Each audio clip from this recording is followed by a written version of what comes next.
Every network called it a feud. Every anchor filed it under longtime rivals. Every Chiron reached for the same comfortable shorthand. 18-year beef, celebrity clash, Trump versus Rosie, round 40-something. What none of them named was the thing that made this particular Saturday in July 2025 different from every round that preceded it. The President of the United States had just threatened to strip a comedian of her constitutional citizenship, and she had responded in 11 words. The 11 words were, "You're rattled again, and I still live rent-free in that collapsing brain of yours." She said them on Instagram, within hours of the post, in the specific register of someone who has been receiving threats from this particular man since 2006, and has developed, across 19 years of practice, the precise economy of response that a threat of this scale requires. Not a press release, not a lawyer's statement. 11 words, posted on a Saturday, from Ireland. By Sunday morning, those 11 words had been viewed more times than the Truth Social posts that produced them. But to understand what made those 11 words land with the weight they carried, and what the archaeology of the post reveals about the man who wrote it, you have to go back to the morning the post appeared, to what had happened in the 48 hours before it, and to the specific documented sequence of events that turned a Saturday Truth Social post about a comedian into the most consequential constitutional question of the Trump administration's second term, July 10, 2025.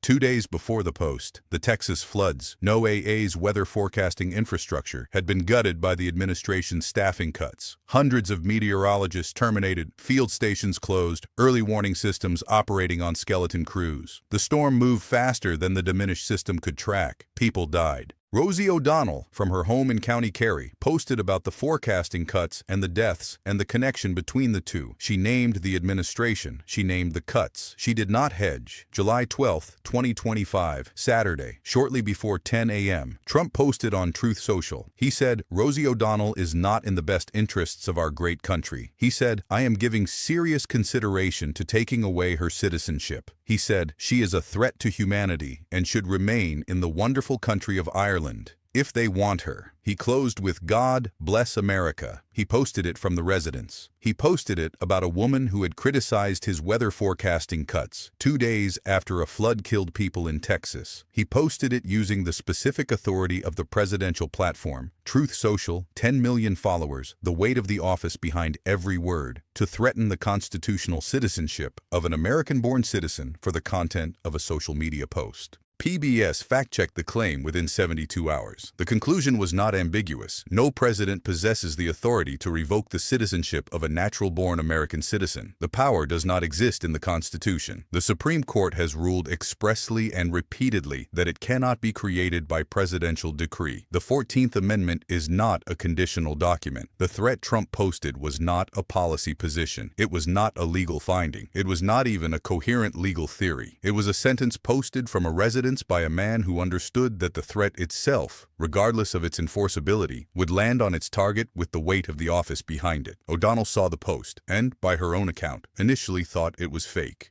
She said she looked at it twice before understanding it was real. A sitting president, on official use social media, threatening to strip her citizenship because she had posted about flood deaths and weather forecasting cuts. Then she responded. The 11 words posted to Instagram landed first. Rattled, collapsing brain, rent-free. 18 years of documented threat and counter-threat distilled into a single sentence that did the archaeological work of the entire feud in 11 words, locating the threat not in the legal domain where Trump had placed it, but in the psychological domain where it had always actually lived. A man who had been posting about a woman for 19 years because she had, in 2006, called him a snake oil salesman on daytime television. Then came the second post, the photograph, not a statement, not an argument, not a rebuttal of the constitutional question. A photograph of Donald Trump standing beside Jeffrey Epstein, posted without a caption, timed to land in the same news cycle as the citizenship threat. The image had been in the public record for years. She placed it on her Instagram with no text. Let it sit beside the citizenship threat post. Let the two items exist in the same screen simultaneously without editorial assistance. The Washington Blade described the combination, the 11 words, and the photograph, posted hours apart on the same Saturday, as O'Donnell, linking the citizenship threat directly to the Epstein files in a single move that required no words to explain. By Sunday morning, commentators were not debating whether Trump could legally revoke a natural-born citizen's citizenship. They were debating why the person who had criticized his flood response had received a citizenship threat and what the photograph placed beside that threat was meant to communicate. September 3, 2025. 7 weeks after the first post.